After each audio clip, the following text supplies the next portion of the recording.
आप सभी को राम राम। मैं दीपक कुमार आप सभी का स्वागत करता हूं दादा डायलॉग में। दोस्तों, आप सभी से निवेदन है कि वीडियो को देखिए, लाइक कीजिए, शेयर कीजिए और चैनल को सब्सक्राइब कीजिए।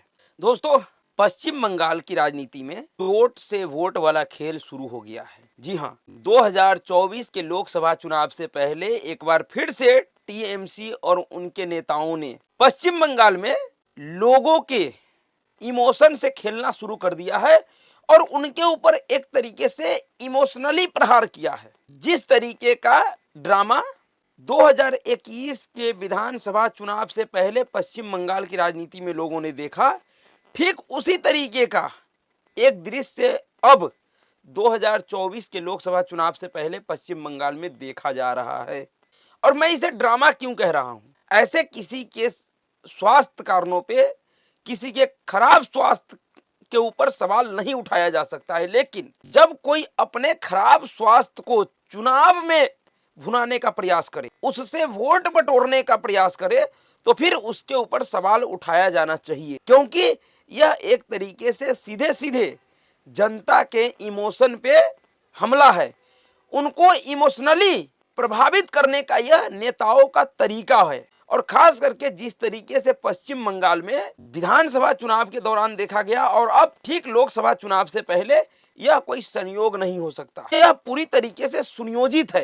दरअसल आप सभी लोगों ने कल पश्चिम बंगाल के मुख्यमंत्री ममता बनर्जी से जुड़ी हुई खबर जरूर देखी होगी कि किस तरीके से उनके पार्टी के नेताओं ने उनका 3 तस्वीर सोशल मीडिया एक्स पे पोस्ट किया और उन्होंने बताया कि उनकी पार्टी प्रमुख ममता बनर्जी, जो कि अपने प्रदेश की मुख्यमंत्री हैं, वह अपने ही घर में ट्रेड मिल पे गिर गई, जिसके वजह से उनके सर में गंभीर चोटें आया। आप उनके तस्वीर को देखिए और आप खुद कल्पना कीजिए कि एक प्रदेश की मुख्यमंत्री अगर वह अपने घर में गिर जाती हैं और उनके सर से इस तरीके का खून निकल रहा है, तो क्या वहां पे कोई ऐसा व्यक्ति नहीं है?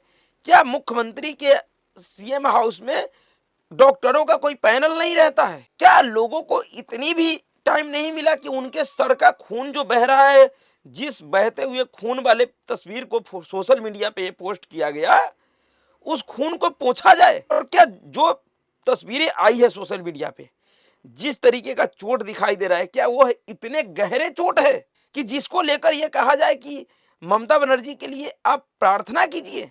मुझे तो नहीं लगता।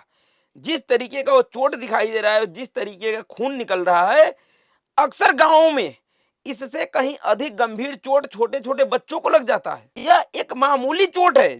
जो तस्वीर जारी किया गया है, उस तस्वीर को देखकर ऐसा ही लग रहा है कि यह एक मामूली चोट है, लेकिन इस चोट को जिस तरीके से उनके पार्टी के नेताओं ने पश्चिम बंगाल के जनता के बीच में परोसने का काम किया है, इस चोट को जिस तरीके से राजनीति फायदे के लिए उन्होंने प्रचारित और प्रसारित किया है, उसको देखकर यह कहा जा सकता है कि यह ठीक उसी तरीके का एक राजनीतिक ड्रामा है, जिस तरीके का राजनीतिक ड्रामा 2021 के विधानसभा चुनाव से पहले टीएमसी के नेताओं ने और खुद मुख्यमंत्री ममता बनर्जी ने की थी। आप सभी लोगों को ध्यान होगा तो 2021 के विधानसभा चुनाव से ठीक पहले ममता बनर्जी का एक एक्सीडेंट हुआ था, जिससे उनके टखनों में चोट आ गई थी और वह पूरे विधानसभा चुनाव के दौरान अपने पैर में प्लास्टर करवा के पूरे विधानसभा चुनाव का प्रचार किया। यहां तक कि वो प्लास्टर चढ़वाकर पैरों पे बड़ी बड़ी रैलियां की, बड़ी बड़ी जनसभाएं की, लोगों को संबोधित किया और पूरे चुनाव के दौरान उनका वो पट्टी नहीं खुला। और जैसे ही विधानसभा चुनाव का रिजल्ट आया 2 मई को, मुख्यमंत्री ममता बनर्जी बिल्कुल स्वस्थ हो गई एकदम। उसके बाद वह ना पट्टी दिखा और ना ही ममता बनर्जी के हेल्थ से जुड़ी हुई कोई खबर आया कि उनके पैर में जो लगा हुआ चोट था वो कैसे ठीक हुआ, कब ठीक हुआ, उसका अब क्या कंडीशन है।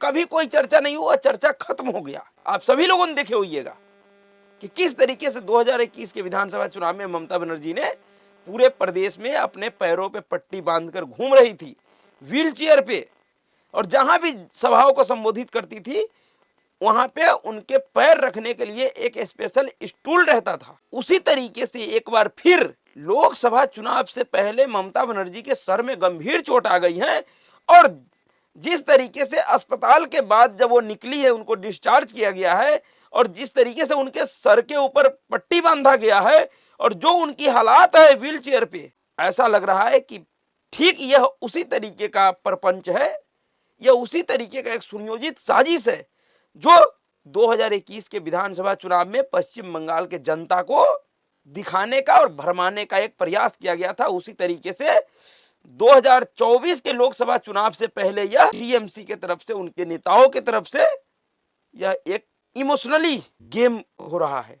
जिस तरीके से पिछले कुछ दिनों में पश्चिम बंगाल में राजनीतिक परिस्थिति बदली है, जिस तरीके से मुख्यमंत्री ममता बनर्जी के एक एक करीबियों को अलग अलग मामलों में जांच एजेंसियों ने गिरफ्तार किया है, उनको जेल भेजा है, जिस तरीके से संदेश खाली का मामला सिर्फ पश्चिम बंगाल में नहीं पूरे दुनिया में फैला, उसके बाद शायद मुख्यमंत्री ममता बनर्जी और उनके पार्टी के पास चुनाव के मद्देनजर इस प्रक्रिया के अलावा, इस तरीके के क्रियाकलाप के अलावा दूसरा कोई विकल्प भी नहीं बचा हुआ है। शायद मुख्यमंत्री ममता बनर्जी को समझ में आ गया है कि अगर वह इस तरीके से लोगों के इमोशन से नहीं खेला, उनको इमोशनली टच नहीं किया, उनके इमोशन को नहीं हर्ट किया, तो फिर शायद उनको 2024 के लोकसभा चुनाव में वोट नहीं मिलने वाला है। उनकी बहुत बुरी हार होने जा रहा है। जिस तरीके से संदेश खाली के बाद, और सबसे बड़ी बात, अपने शेख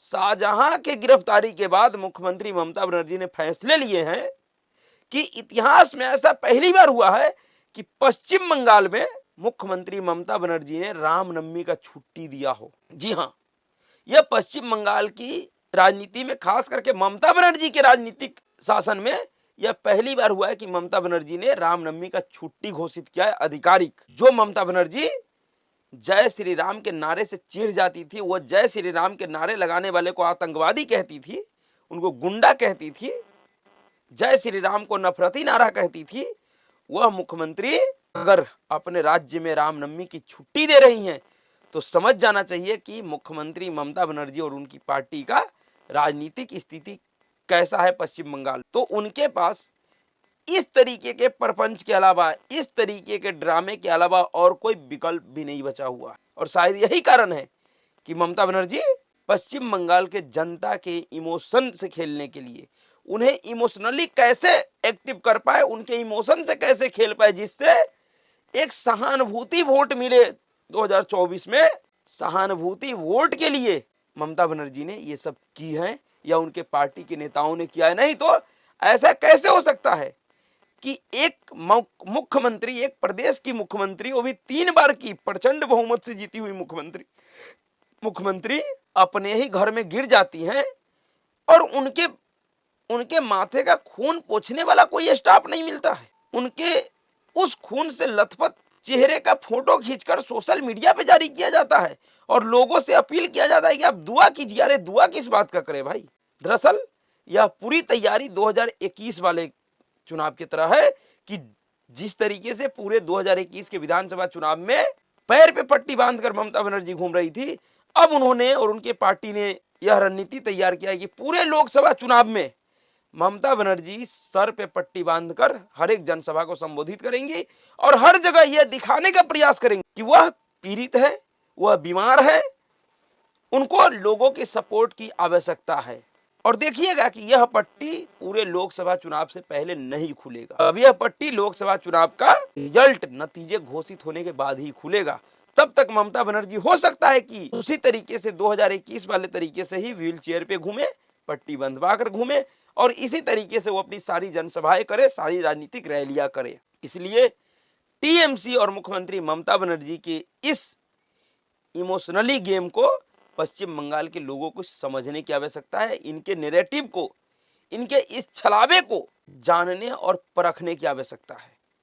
एक बार फिर से मुख्यमंत्री ममता बनर्जी और उनके पार्टी के नेताओं ने एक बड़ा षड्यंत्र किया है और यह पूरा जो दिखावा है वो ये सुनियोजित दिखावा है। ये पहले से ही प्रायोजित था कि ऐसे ऐसे आगे चलना है, आगे की रणनीति तैयार करना है। एक तरीके से राजनीतिक रणनीति का हिस्सा है टीएमसी का और मुख्यमंत्री ममता बनर्जी का, जिससे पश्चिम बंगाल के लोगों को, खास करके ऐसे लोगों को जो ममता बनर्जी के पाले हुए शेख शाहजहां जैसे लोगों से पीड़ित है, प्रताड़ित है, उनको सावधान रहने की आवश्यकता है, उनको समझने की आवश्यकता। क्या होता है इसका परिणाम, इसका असर क्या होता है, वह तो 24 चुनाव का नतीजा ही तय करेगा। लेकिन मुझे लगता है जहां तक कि अब इस तरीके के हथकंडे अपनाकर कोई भी नेता जनता को मूर्ख नहीं बना सकता है, उनके साथ कोई छल नहीं कर सकता है, क्योंकि जनता अब जागरूक हो चुका है और हर बार चुनाव से पहले इस तरीके का एक्सीडेंट अब तो एकदम स्पष्ट करता है कि यह एक्सीडेंट होता नहीं बल्कि यह करवाया जाता है, यह चुनावी रणनीति का एक हिस्सा होता है। तो अभी के लिए इतना ही। अगर आपको वीडियो अच्छा लगा तो वीडियो को लाइक कीजिएगा, शेयर कीजिएगा और चैनल को सब्सक्राइब कीजिएगा। नमस्कार।